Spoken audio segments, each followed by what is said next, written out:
afternoon, gentlemen of the press, no ladies. At this table, you see 4 political leaders from the CPP. The former Vice President Joseph Nyonblee Karnga-Lawrence, Mr. Karnga-Lawrence, and Senator Lawrence. I know some of you have followed the outcome of our meeting from Belacasa. You were there, you did some of the interviews. There have been issues in the media that we need to address as leaders of the CPP. And there are also issues that unfolded today that we need to inform our partisans and the country about. At the Belacasa meeting, there was a lunch meeting held by the 4 political leaders to discuss some issues about the CPP, but the key issue that has been in the discussion of the press and with our partisans is the issue of the consensus and the extension of the term of the chairperson, who is the political leader of the Liberty Party. I would just want to brief the public about that at that meeting, one of the first items on our agenda was to talk about the qualification of political leaders, especially political leaders who were interested in the standard-bearer position of the CPP. And to be qualified for the consensus, you must have had your convention, which is by the regulation of the National Election Commissions and our own framework document before we start the consensus process. Hoping that at the end of the consensus process, one of the candidates will be elected or will be qualified to run on a ticket. So we asked all of the political parties who are interested in the standard-bearer position to inform us if they were prepared for the consensus process, the qualification process. Ambassador Boyka informed the body that the Unity Party had their convention, and he has been elected as the aspirant for 2023. Mr. Alexander Cummings informed the body that he has now had his convention, and he was going to get back to the body with the timeline and plans from his party before he could speak about his own qualification. On that note, the 4 political parties or 3 political leaders decided that the right thing to do as leaders was to accommodate the ANC and Mr. Cummings by giving him some time to be able to have his convention and come back as the aspirant of the ANC. And so I was asked as the chairperson of the CPP to readjust the roadmap or the metrics that were presented in that meeting, including a timeline for the ANC to have the convention and come back, and while we push everything else further. When all of the political leaders agreed, in fact, Mr. Alexander Cummings, after his statement of agreement, he also reiterated that it was a good thing to have Senator Lawrence from the Liberty Party, who has no interest in vying for the presidency, to guide this process between he and Ambassador Boyka, since the both of them were interested in the presidency seat. And that was an agreement among the 4 political leaders at that meeting. Right after the meeting, we were informed a few hours later that the ANC did not agree to that decision that was made by the political leader, Mr. Cummings, and that their decision would have been published to inform the public that they did not agree because it's not in line with our framework document. We came here today as leaders of the CPP to have some of those discussions around what has happened after that meeting and to go further into the metrics, because the adjustment was made, and Mr. Cummings should have told us today about his own timeline with his convention to be included in the metrics. And before the meeting started, and we called on the committee that we also agreed on at the Belacasa meeting, addressing the issue from Mr. Karnga-Lawrence about the framework document, representing the 4 political parties. And all of us political leaders of the 4 political parties sent in names to represent us on that committee that will go through our different framework documents just to ensure that they're harmonized and before we have it sent off for verification. Again, Mr.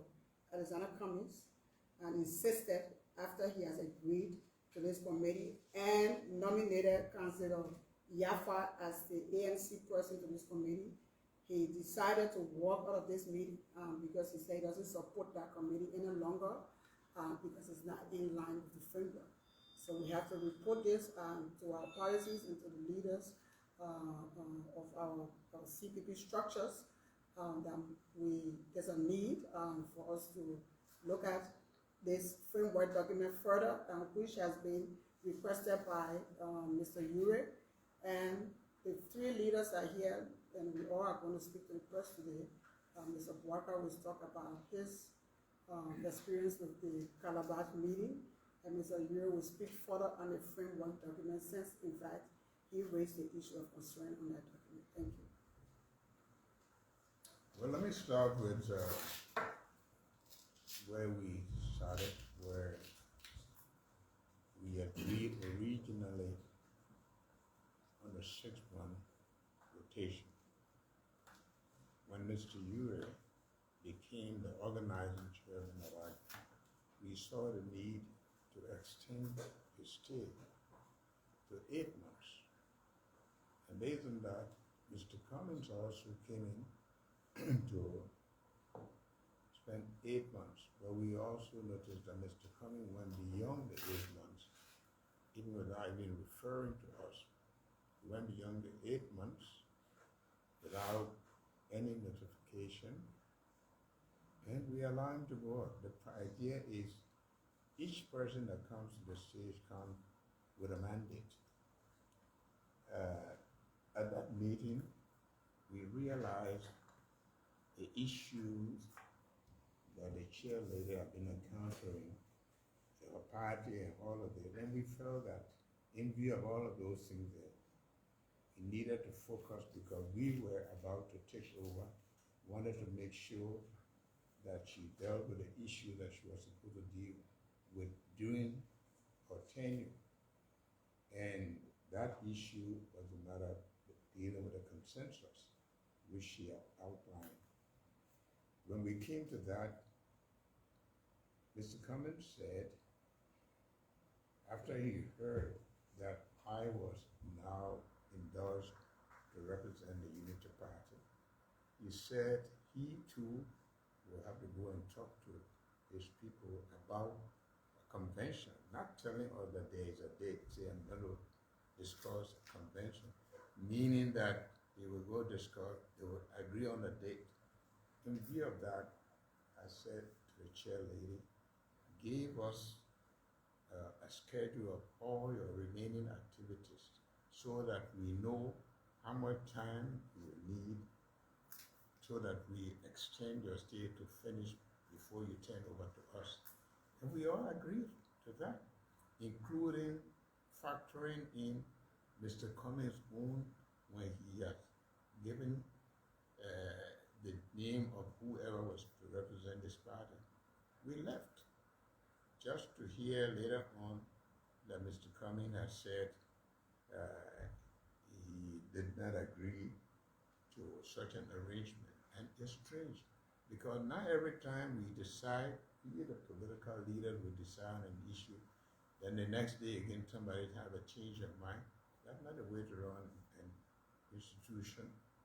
So today we're here to come with respect to the issues that were written. And for God in heaven's sake, we are full political party. If even at a very last minute that there's something that we see that there's a need to correct, we have a right to do so. Mr. Ure has expressed concern about the framework document, and we all saw the need to review it, to retrieve it from the NEC so that we go through it and make sure we are all satisfied. Nobody wants to go into this without being satisfied. And today we set up a committee, as you heard from the chair lady that Mr. Cummings nominated someone to represent his party.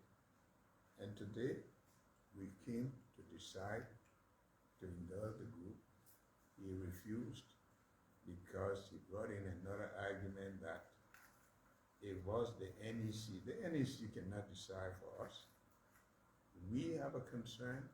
We appointed committee members. We are supposed to commission them to go and do a piece of job. And that's the way we feel it should happen. Now, out of 4, you always cannot be the one to decide what we should do. We all read, we all know what's in the document.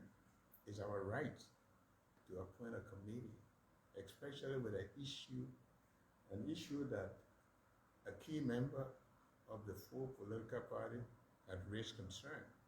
So that's where we are right now. And he walked out. This is right to walk out. But we're going to continue to make decisions that will guide our principles, decisions that will make sure that we continue to work as we have agreed. That's where we are. Mr. Ure will speak to the framework document. Thank you, Madam Chair. I would firstly want to give a general synopsis of the meeting that was held at Calabash Hotel. On the agenda were basically 4 items: consensus, the framework document, the what? By-elections, and the selection of candidates from the by-election, and the 4 political party men. And we had very good discussions. The atmosphere was very cordial. We joked, we laughed, and we did what we had to do as a unified party. It was that evening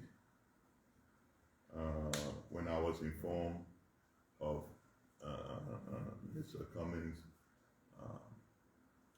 objection or change of a position through one of the chat rooms. But generally, we dealt with the consensus process, the framework document. Those were our 2 basic concerns. And I'd like to emphasize a little bit on the consensus process, even though it has well been covered by our leader, the chairperson, and Vice President Walker. But when we got to the consensus portion of our deliberation, when we were informed, the chairperson informed us that Unity Party has elected former Vice President Walker as their standing bearer, and he was ready to participate in the consensus process. We inquired from Mr. Cummings, and he clearly stated that by the end of this week, ANC would meet and decide a date for the convention. I personally was taking it back. But in the spirit of collaboration, we all decided that we give them the opportunity to go and do that. 2 things were under consideration. And the first thing was that almost 4 months of the chairperson's leadership was hindered by COVID-19. We could not meet, we could not communicate. People were fighting, to put it in simple words. And that wasn't only peculiar for our situation here, but all over the world. People were afraid, and people took precautions.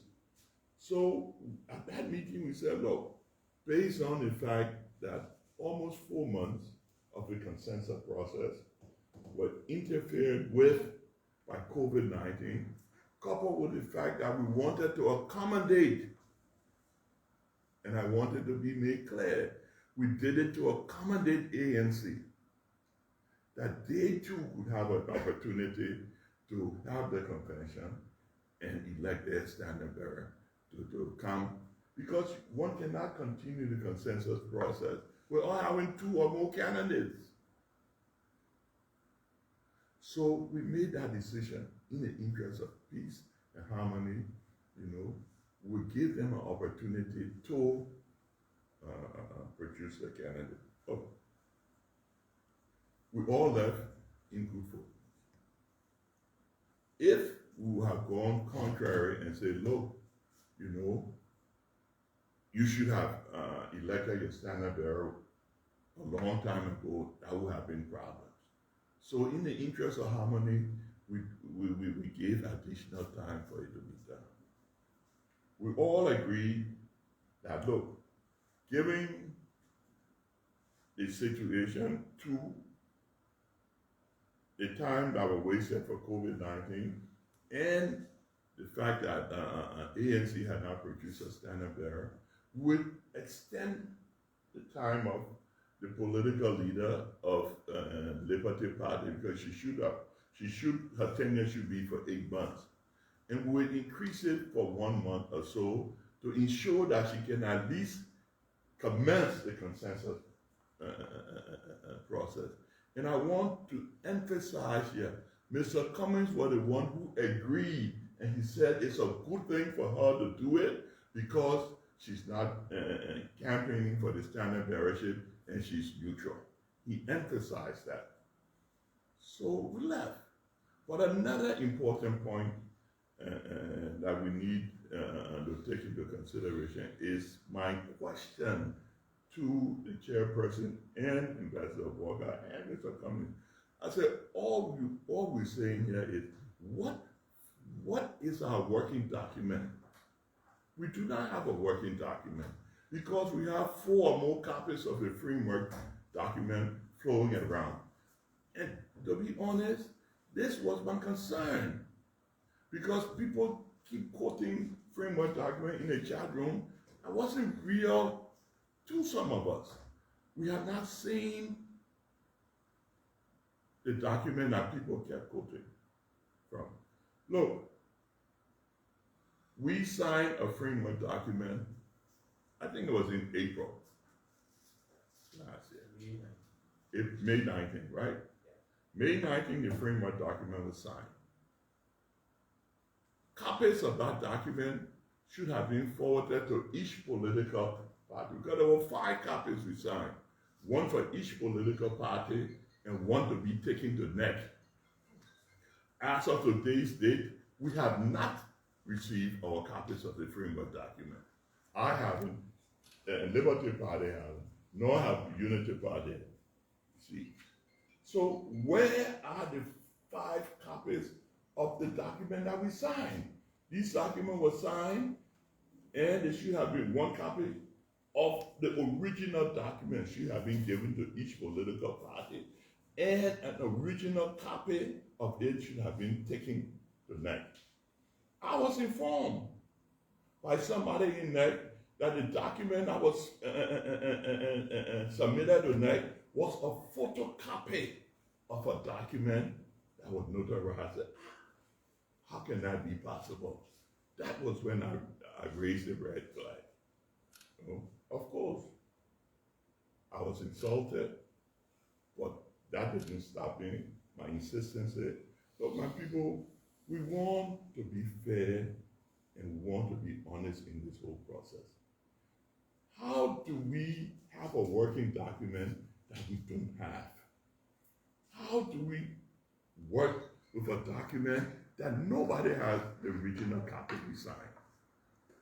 So we requested that the chairperson write next and get a copy of the document that was filed to her.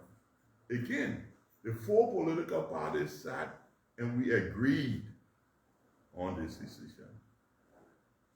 At the meeting, the last meeting we had, the chairperson presented each party with a file, including a copy of the document she got from NEC.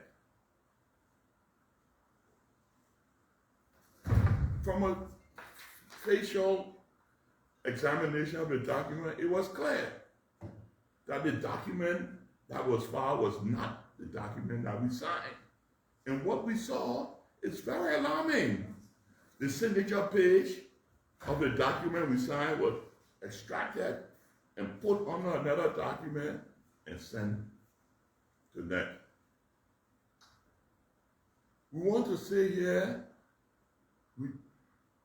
all we asked for at that meeting, we were not very belligerent or intolerant of anybody at that meeting. We said, look, we need to get one document for the four political parties to be able to work on.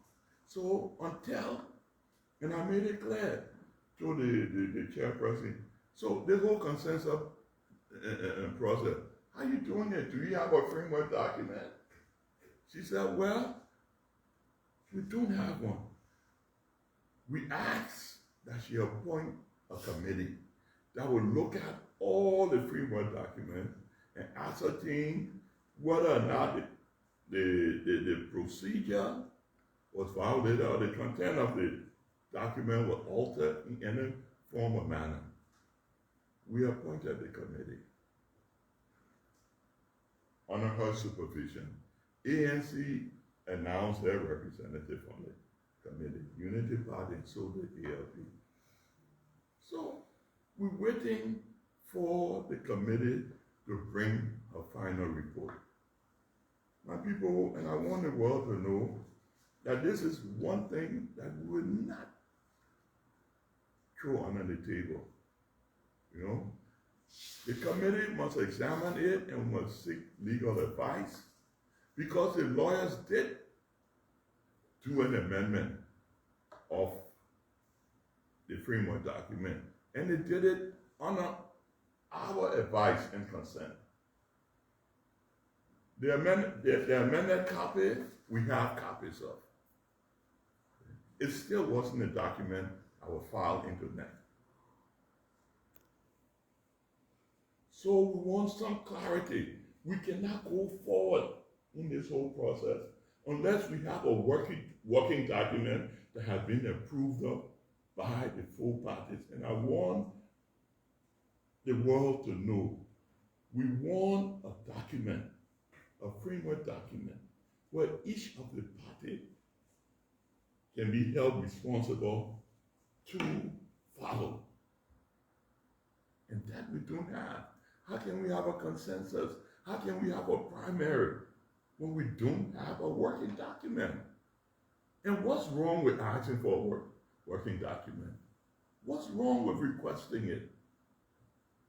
You request something that you're entitled to, that the Liberian people need to know, and you get abused for requesting it?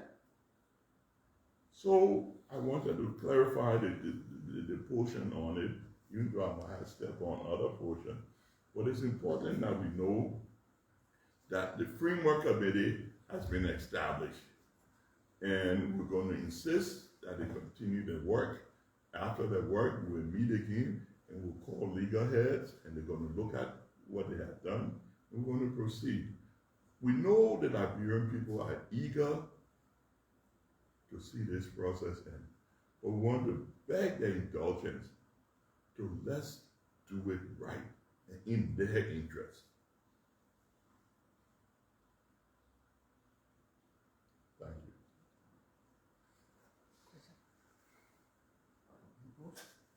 And so that ends unless we have Questions? two questions. Yeah, just for me, just one question. So what does this mean with the walking out of Mr. Cummings out of a meeting call for political leaders of the 4 political parties? Does that signal a crack or a split in the CPP? Or are you going to reconsolidate and have a common ground? Well, we don't see that as a split or crack. We had the same disagreement from him from the Calabash meeting, and that's why we were here to address that as leaders. He walked out today for a similar reason, that after he appointed a member from the ANC to the committee, he decided not to again work with the committee and refer us to the framework document, which we know is not true. So as the leader of the CPP, I'm going to reach out and to ensure that we'll come back together as leaders and discuss how to move forward from here. Yeah. Secondly, to add to her response to the question, the work will continue. Okay? The work will continue. No one person will stop the functions of the collaboration. The committee will continue to function, and we want to even use this opportunity to appeal to him to come back. You know, this is what he wanted to do. He agreed to do. So he needs to come back and follow up on his words. And also, I think the issues concerning the framework document, he should take the lead in addressing that because it was done under his watch when he was the chairperson for the CPP. And so we need him to get involved and make sure that is addressed. Nobody is being accused, but we need to put this to rest, and we need him to do that because he was the chairperson at the time. Yeah, I think you almost answered my question. But to just go further, according to you, he has won these flights. Is there anything in the book, like starting with the daily work of the CPP, people walking out and not even agree with certain policies, or is there anything that the leaders of the 3 political parties considering so that you have the watch from him? Secondly, though you say that the document was somehow authored according to you, who was presiding at the time? And besides, why it takes so long and now you are raising it? Let me answer that individually. Well, look, let me just make this crystal clear to you. We did sign a framework document. 4 political parties signed a framework document. And under his leadership, he convinced us that there was a need to have lawyers look at the document and put it in legal perspective. We agreed. So the process began. The last we heard of it is we had a meeting at Liberty Party's headquarters, and the lawyers all showed up. Most of them showed up, and they brought to our attention all the major changes they made in the framework document, and they explained why. And we all concurred with them. Now it was left for them, for the chairman and the executive committee who were working on this document to have gone back and compiled the document. After compilation of the document should have been brought back to each political party. And the political party executive committee, we have met and approve or disapprove of the document. In the instance where all the executive committee approve of it, then the political leaders would have signed the document and the amended document and taken to next. That didn't happen.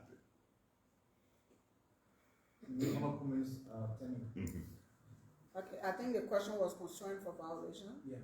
I think if you've been following, Mr. Cummings has been the one pushing the framework document and compliance. And there's no way you can start a consensus process if you don't have aspirants for these different parties. The consensus process has a timeline in the framework document. That means it should have started since last week, going to the end of September, before we can even bring in the second stage. So the fact that the ANC does not have an aspirant, that tells you that they are not in compliance with the timeline of the consensus process. And that is something that we need to look at. Well, let me just say it here. What is the difficulty in four people having a document to say we have some forms, let us look at it to make sure that all of us are on board? What's the difficulty in that? All of us should be satisfied with the document we have. Why should one person defer on that? If they come in were the one who were dissatisfied, we will still have to meet to review the document to make sure that we are all satisfied. And again, we can't be where every time we decide on something, then we go back, you renege on it, because when you, by doing so, it means that there is some inconsistency, and we cannot continue this way. We agree on something, the four of us agree. The meeting we had, there were nobody, no journalists, nobody to cover, and we all agree on something. If you have some problem with it, you call each of us. We did agree, but I have a change of heart and soul. It wasn't a press conference issue, and you will consult us, then we say, okay, but everything we agree on, then we go individually put it in the news, media, and so forth. What's the necessity of that? When we sat four of us, we didn't call any news media. I think if you want to continue to work with a group, you have to work with a group in harmony. That's what we're talking about. Yeah, just wanted to ask this Ask simple one question to you, as a Wagga. Yeah. So many you having an easy ride now because your emphasis on we cannot continue, we cannot. We have what? You going on an easy ride, you need to not have a challenge. Because if you continue on this, probably the ANC. will not Well, come we back. haven't come to that. I think our interest would be to go the whole process to continue. If anybody has major dissatisfaction that you want to work away, you let us know. The issues were laid out clearly: consensus, VPS, and primary. We have to go step by step, and that's what we want to do. Thank you. And let me just close by saying, because I know that there will be question about political leaders' role in the CPP, because one of the reasons why Mr. Cummings walked away today, he questioned the role of the political leaders to appoint the committee. In the framework document of the CPP, there are several structures. The National Advisory Council is the highest decision-making body in the absence of the National Assembly. And in that body, the chairpersons of the different political parties and the heads of our legislative caucuses, they are just observers. The four political leaders are the only people to make the decision and votes. So it boiled down to us making the final decision when it comes to the CPP. And so that should be noted. That gives us the authority to set up any committee as we did in this case. So you don't think, and you was a your case, we had run up 97 elections, where the NPP went to the issue line. And they took out the 2017 election, the NPP again with the CDC and the PFP went into collaborations. We didn't see this thing happen. You don't think it's a reference for the 2023? No, I don't think so. Look, my friend, in every political gathering, you will have disagreement. You asked earlier, is there's an punitive measure. Why would you want to just jump to a punitive measure? You know, it's incumbent upon the political leader to call Mr. Cummings and try to beat reason into him to come. Look, we've been together. It hasn't been all smooth. It's been rocky. Which one would expect from any political organization? You see, people are all different. For me, I decided that I would step back, you know, and support one candidate. Liberty Party decided that she would step back and support a candidate, you know, she hasn't said who yet, but in the future I'm sure she will. And, you know, but there are people who are different. Mr. Cummings feels he should go for it, you know. We might say, oh, on all the polling have been done, he has performed not so well, but it's his right to do it. But what we would hope that he would do it cooperatively with all of us. He must cooperate with all of us. And we must work together to ensure that we don't disappoint the Liberian people. Thank you. Thank you, guys. Last question.